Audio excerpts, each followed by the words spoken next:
Entre Ségolène Royal et les Deux-Sèvres, tout commence un jour de mai 88, lors de l'investiture du second mandat de François Mitterrand. La jeune femme, alors chargée de mission auprès du président de la République, lui réclame une circonscription, un culot monstre qui sidère Mitterrand. Pourtant, quelques jours après, elle sera bien la candidate du Parti socialiste dans la deuxième circonscription des Deux-Sèvres. Après une campagne électorale menée tambour battant, elle bat sur le fil Pierre Billard. 50,57% des voix. On a pensé que dans une circonscription rurale, les candidats ne feraient pas confiance à une femme, ne feraient pas confiance à quelqu'un de jeune, ne feraient pas confiance à quelqu'un qui venait d'un autre département.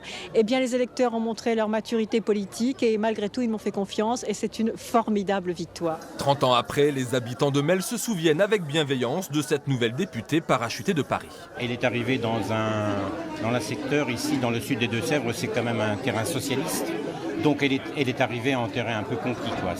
Je pense que pour elle, ça a été assez facile de s'implanter. Et je pense qu'au départ, elle a apporté un certain renouveau, malgré tout. Parachutée, je ne me rappelle pas avoir été choquée par ça. J'ai trouvé qu'elle était présente et qu'elle...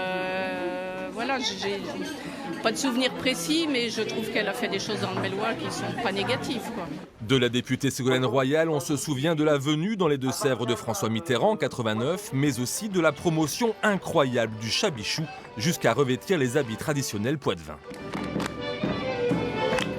Elle a marqué son empreinte en faisant ça, quoi, quelque part.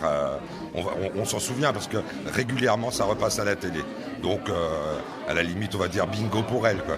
Le 12 juin 88 marque donc l'entrée sur la scène politique nationale d'une femme dont le caractère et le culot lui permettront d'aller, en l'espace de 19 ans, de la circonscription de Mel-Saint-Mexan jusqu'au deuxième tour d'une élection présidentielle.